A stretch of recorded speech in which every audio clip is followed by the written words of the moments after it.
Today I'm sharing a squid sambal or sotong sambal, which is tender and well balanced. This recipe is for 6 to 8 servings. The ingredients needed are 1 kilogram of squid, wash and clean, 1 liter of water, 115 grams of red onions, cut into rings, 1 tablespoon of fish sauce, 1 tablespoon of sugar, and 270 grams of sambal paste. This is a homemade pre-cooked sambal paste that I have made earlier. The full list of the ingredients is in the see more link. First, cut the squid into bite-sized pieces. Cut the head into half vertically and cut the body into 3 pieces with the size as preferred. Alright, these are the squid that I have cut and are ready to cook. Switch on the heat, put all the squid in the pot, add 1 liter of water. Tender squid need only 1.5 minutes to cook, or if the time has passed, at least 1.5 hours to become tender again. For this recipe, we will cook it for about 1.5 hours. Cover the pot and bring it to boil.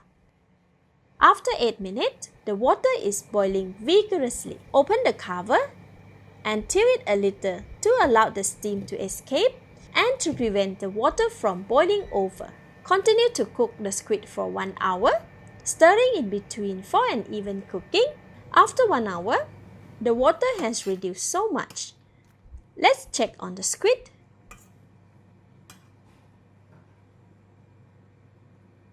Oh, it's still a little tough. I need to continue cooking for another 20 minutes so that the squid will be tender. After 20 minutes, let's check it again.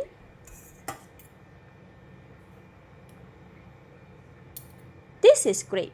It's soft and very tender. There is also quite a lot of water left in the pot. Next, add in the sambal, sugar, and fish sauce. Stir until sambal paste has dissolved in the water and it's well combined with the squid and seasoning.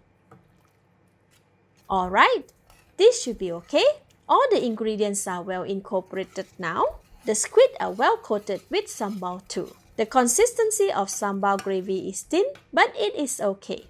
Next, add in all the onion rings. Stir and mix until the onion rings are well combined with sambal.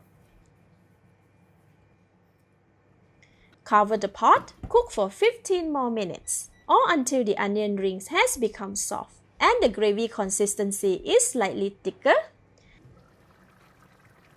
Stir in between to prevent squid from getting stuck at the bottom of the pot.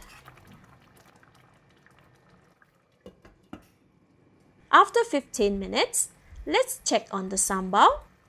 Wow, the gravy has reduced quite a lot and the consistency has become thicker now. It is perfect balance of sambal and squid. Now I can give it a taste. It's delicious. At this stage, more seasoning can be added as preferred, but for this, it's already delicious. Switch off the heat and we are done. Very simple and easy. The sambal can be eaten immediately and it also will taste better the next day. Today, I am having squid sambal with rice. This is also best served with nasi lemak. Let's eat! Wow, so good! The squid is very soft and easy to eat. The sambal gravy is tasty, well balanced with spicy, sweet, salty, and savory flavors. It goes so well with rice. Thank you for watching. Please like and share if you have enjoyed the video. This is Home Cooking with Somjit. Thank you and bye-bye.